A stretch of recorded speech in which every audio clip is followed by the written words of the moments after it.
Hey guys, what's up? It's Mr. Lawniczak. Welcome to video number 2 for our Regents Review Mega Packet. Today we're going to take you through the French Revolution, the Industrial Revolution, the causes and impacts of both, along with some nationalist movements and imperialism. This video is a little longer than a half an hour. Make sure you're good to go with a pen and a highlighter along with that review packet. So let's get started.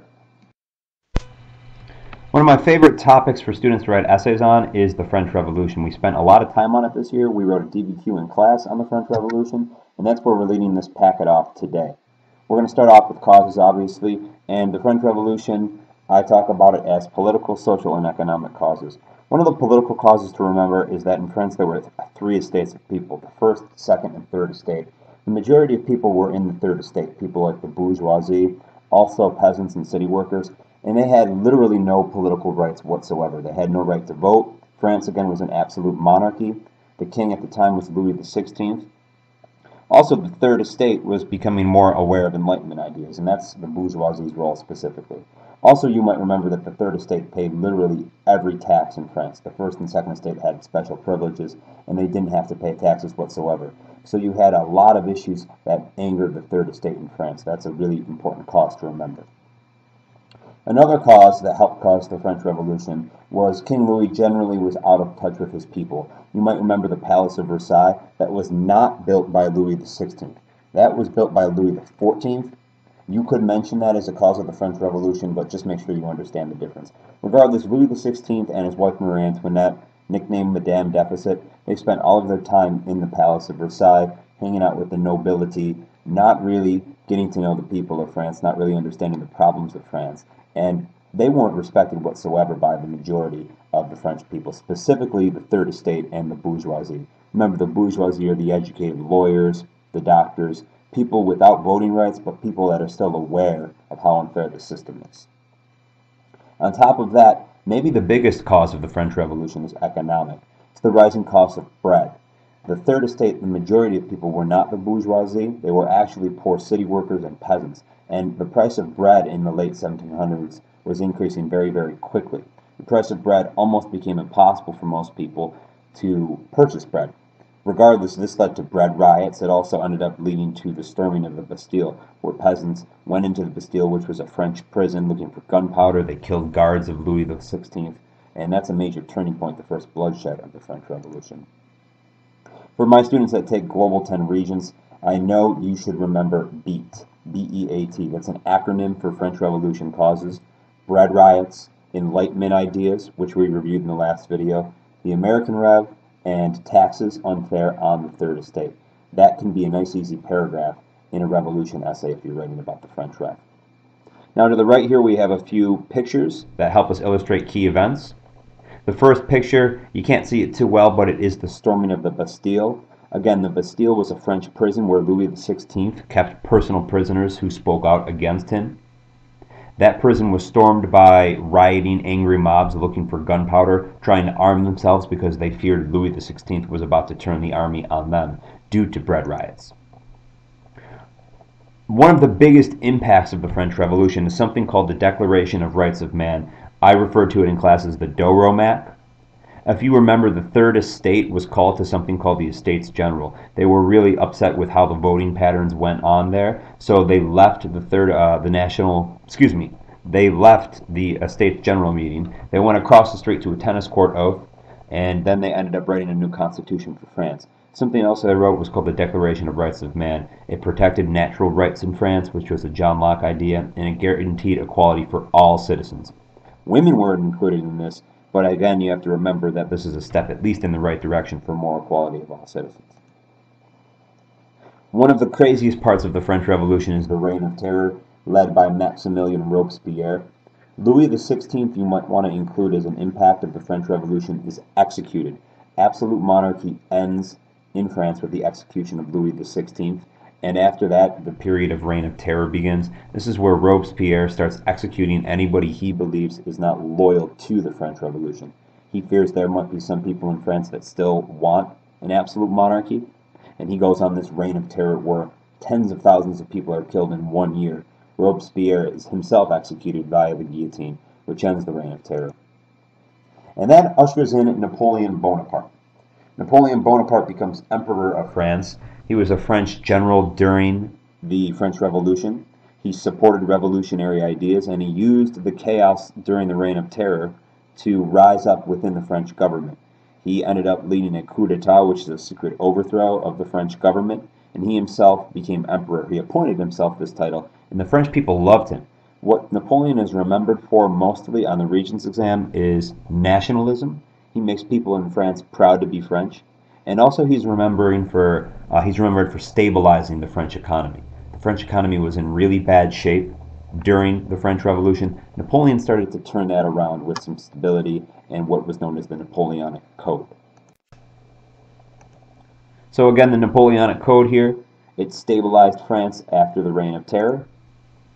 And here we go, just again mentioning nationalism.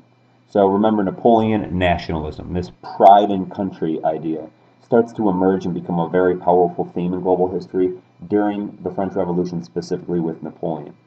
Something else to remember about Napoleon, what's his downfall? It's the invasion of Russia. Napoleon tried to conquer all of Europe. He had a major rivalry with England. England was able to defeat him specifically on sea, and the Russians were able to defeat Napoleon when Napoleon invaded Russia. If you remember, the Russians used a policy called scorched earth, where they burned down all towns and cities, so Napoleon's troops were constantly sleeping outside in freezing temperatures, and they ended up starving to death as well. So Napoleon has a really, really quick rise to power, and then it all comes collapsing down on him after his failure in Russia. One final impact of the French Revolution to remember is that it also inspired many other revolutions around the world, specifically in Latin America. Latin America, you might remember, was imperialized mainly by the Spanish, and those Spanish people started to realize that they weren't Spanish at all. The Latin Americans started to realize it might be time to break away from Spanish control. A lot of men like Simón Bolívar and Toussaint Louverture, they were inspired by what happened in France to lead their own independence and revolutionary movements in Latin America. So remember that the French Revolution, an impact of it is that it inspired revolutionary movements in Latin America. One of those men, again, was Toussaint Louverture, who helped free Haiti from France, and then Simón Bolívar, who helped free Latin America, many areas of Latin America, from Spain. In fact, today the country of Bolivia is named after Simón Bolívar. So remember, Simón Bolívar freed Latin America from Spain. Toussaint Louverture, a former slave on the island of Haiti, helped lead a slave uprising and helped gain Haiti independence from France. Both of these men, you could write about them as impacts of the French Revolution. And I know you're going to see at least one multiple choice question on them. Moving right along, something important to remember is that the Congress of Vienna happens after Napoleon is finally defeated. Napoleon really shook up Europe and he scared a lot of the monarchs in Europe. So the Congress of Vienna was a big meeting of important monarchs in Europe to put together kind of their plan moving forward after Napoleon was defeated. You don't need to know the leader, but you should remember their goals. The goals of the Congress of Vienna were to maintain a balance of power in Europe, to make sure a man like Napoleon was never able to defeat all of the other great empires again. It also put what we call true monarchs back in charge. Basically any, quote, true monarch in power before Napoleon, who Napoleon might have removed from power, would be put back in charge. And the redrawing of Europe was also done at the Congress of Vienna. Napoleon altered a lot of borders in Europe. The redrawing of European map was a big goal of the Congress of Vienna. As far as the regions goes, this one right here, balance of power in Europe, is the one. If you can remember it, you'll get the multiple choice question right. The Congress of Vienna, mostly a multiple choice topic. Like I said, Napoleon spurs nationalism, and let's review nationalism a little bit more. Another nationalist leader is this man over here. I have a photo of him wearing his German helmet. His name is Otto von Bismarck. Otto von Bismarck used nationalism to help unify Germany. Prior to Otto von Bismarck, Germany was not one official nation. It was a collection of small city-states. And Otto von Bismarck realized that Germany could be a much stronger country if they unified as one. His policy to make this happen is commonly referred to as the blood and iron policy. Bismarck starts with BI. Remember, BI for blood and iron. By blood, Otto von Bismarck meant that Germany should glorify its military and have a very strong, powerful, aggressive military. Iron means industry. Germany should rapidly industrialize and embrace industrialism. and that was a very successful thing for Germany. Germany quickly rises to a superpower within Europe, and they rival the English during the 1800s. And again, this hat right here, it's called a Pickelhausen, in case you're wondering. All right, another nationalist leader is this man here. His name is Garibaldi, Giuseppe Garibaldi. I haven't seen him much on the regions, but if you ever see him, he was a man who helped unify Italy using nationalism. He's a similar figure to Otto von Bismarck. Another nationalist movement that starts emerging in the 1800s is a term known as Zionism. The term Zionism means the belief that Jews should have their own nation. Specifically, they wanted to call that nation Israel, and they wanted it to most likely be in the Holy Land, which was also called Palestine, a major conflict in the Middle East, something that I'm hoping you remember. We could consider it a nationalist movement as well, because Jews believed that they should have their own nation. They should not be under the rule of other people, non-Jewish people. So again, that is a nationalist movement, Zionism. Another nationalist movement is actually related to Gandhi. If you remember Imperialism, great. If not, we're going to review it here in a few minutes. But India was colonized by the British, and there was a movement led by Gandhi and a group called the Indian National Congress to remove the British from India.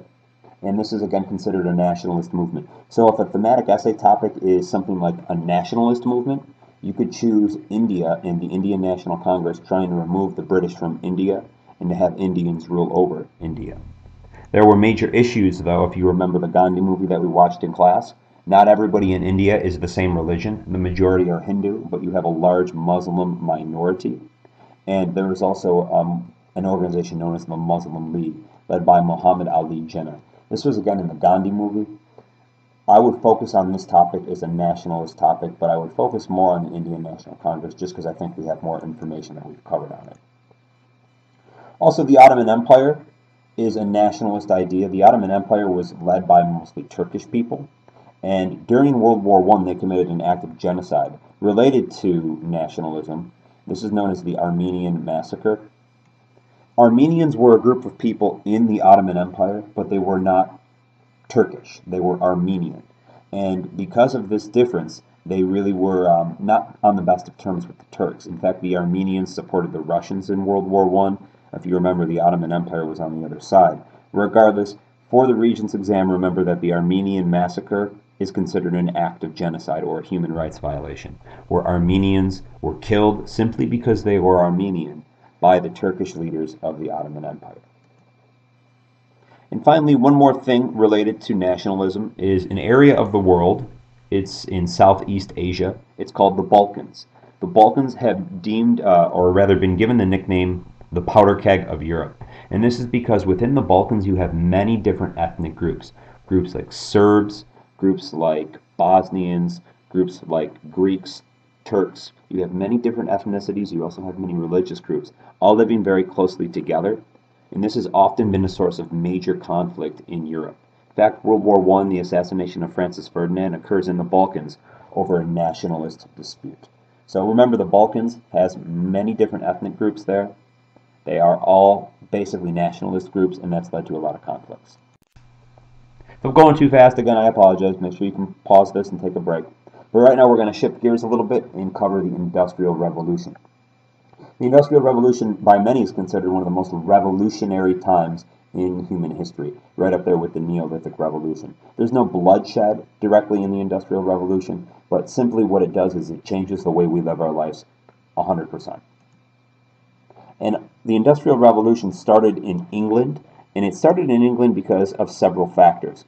One of those factors why the Industrial Revolution started in England was the fact that England had a major increase of food due to another revolution called the Agricultural Revolution. Over here I'm circling with a highlighter something known commonly as the seed drill.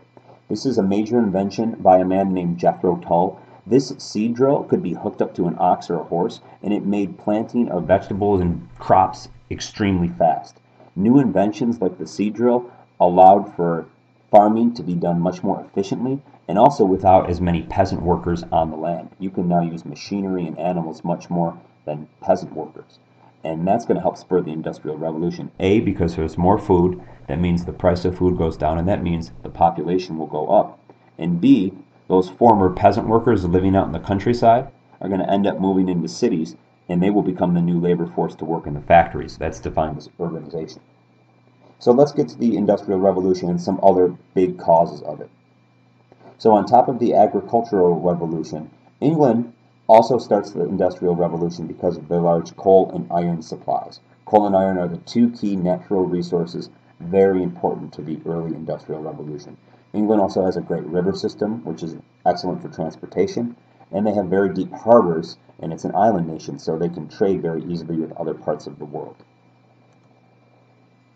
England, like I said, also had a large labor force willing to go move to cities and work in the factories. This happened because of the agricultural revolution. As people were not needed to work out in rural countryside areas anymore, those people moved to cities and were willing to work for very low wages in the early factories. Do you remember what the early factories made? Probably not. They made textiles or clothing. Again, the population of England increased very, very fast during this time period. In this time period, we're talking about the late 1700s, early 1800s. And entrepreneurs and businessmen realized if they could come up with a cheaper way to make clothing, they would make bank off of it, because everybody needs underwear. And finally, one other reason why the Industrial Revolution started in England is that they had a strong, safe, stable economy. They had capitalists and they had a banking system that was willing to invest in these new factories. Factories not cheap. You need a lot of money initially to start a factory system, and England had a great banking and a great capitalist system which made this possible. The other term here is laissez-faire economics. Laissez-faire means hands off. It was the widespread belief in England that this was the best form of the economics. Basically, the government should stay out of businesses' way, so businesses had a lot of freedom early on to basically run things on their own. There wasn't a lot of red tape that early factory owners needed to cut through. Exactly what is a factory? Again, it's a building where goods are manufactured. These are not little cottages, these are huge buildings. And mass production went on in these factories. Mass production means production of large quantities in an assembly line. It's a much different form of work that went on in the Industrial Revolution. Prior to this is not how work and textiles were produced. So effects of the Industrial Revolution. Before I get started on effects, there is one glaring effect I did not mention in this PowerPoint. And I'm not going to get into it, but you need to review it on your own, and that's Karl Marx. You should definitely stop this if you need to and review Karl Marx and his role within the Industrial Revolution and how communism comes out of it. But for purposes now, we're going to move on. Some other effects of the Industrial Revolution: you have faster transportation. A major invention that comes out of the Industrial Revolution is the steam engine. The steam engine allows for railroads to move faster and faster. It also allows for boats to become transformed into steamships.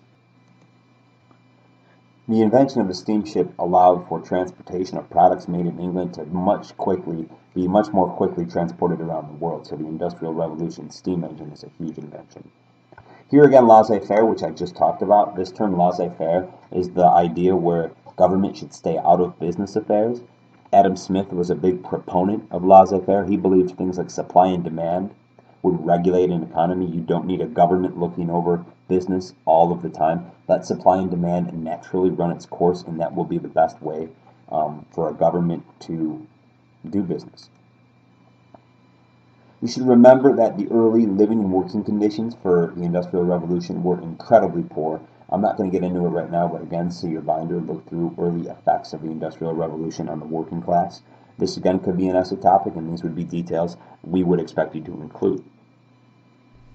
And the most important group of people who emerge out of the Industrial Revolution is middle-class people. The middle class are those who can stretch their dollar further because products are much more cheaper. Clothing is cheaper, food is cheaper, furniture is cheaper, travel becomes cheaper, and the middle class grow in strength and numbers. They also earn the right to vote. The working class, however, gets left behind. That again is where Karl Marx starts to fit into the picture. He's not going to be mentioned in this review packet, but you absolutely need to review Karl Marx and his role in the world, specifically how he comes out of the Industrial Revolution and how he inspires communist movements around the world, starting in Russia.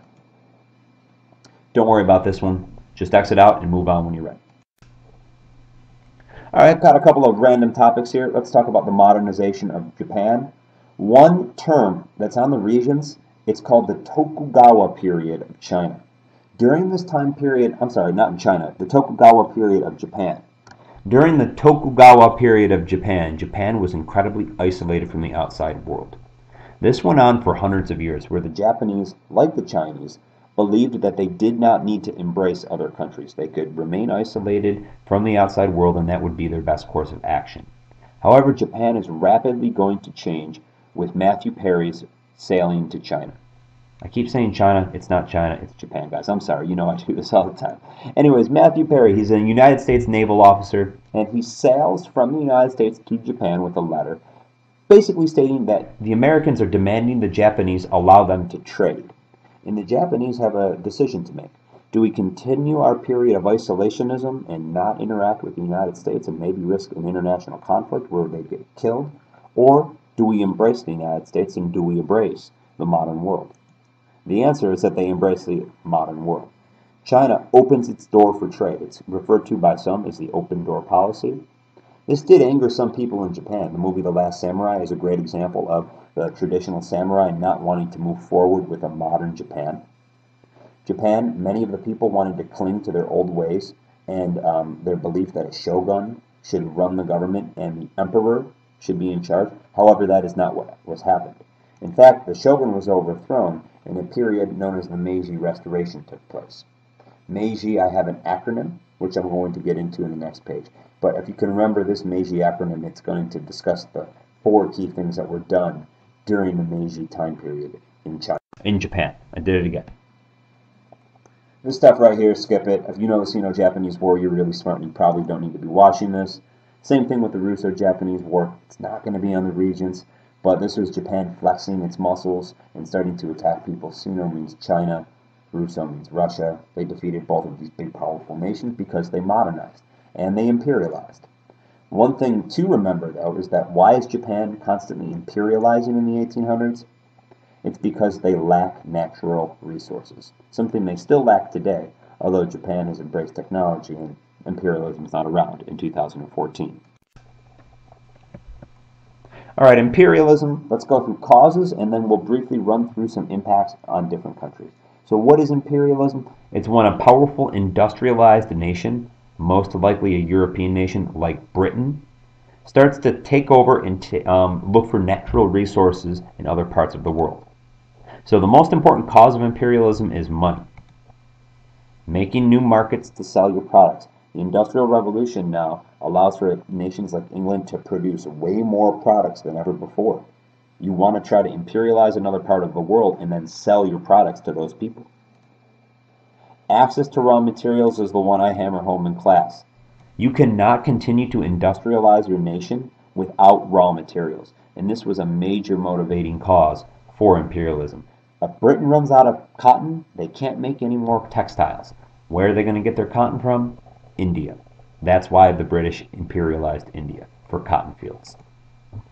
And again, this is related all back to industrialization. Probably really should put industrialization first. Imperialism does not happen in a country unless they have industrialized first. Also, industrialism allows for you to create a stronger, more powerful military, which is a necessity to imperialize. So again, let's go ahead and break down some different areas of the world that were imperialized and the effects there. The first one we're going to talk about is India. Remember, India was controlled and colonized by the English. The English imperialized India, like I said again, for cotton.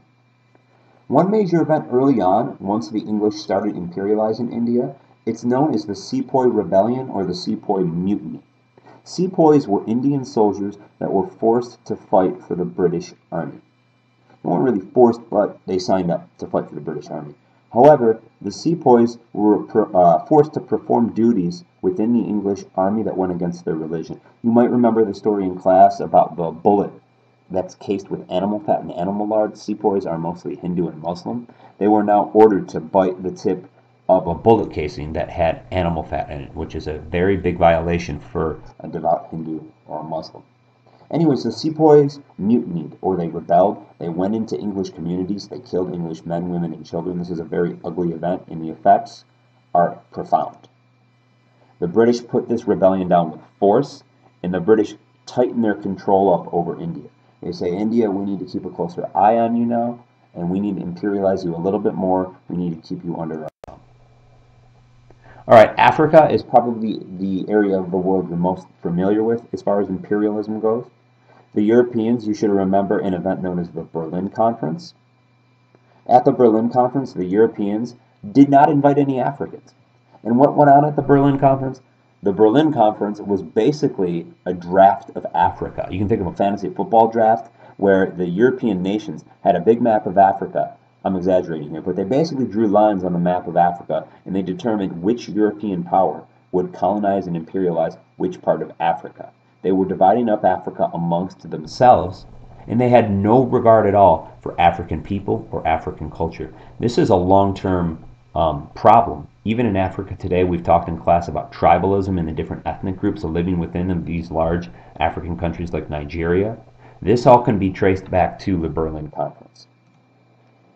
One group of Africans that's commonly mentioned on the Regents exam are people of southern Africa known as the Zulu. Their leader was Shaka Zulu. The Zulu tried to resist the British.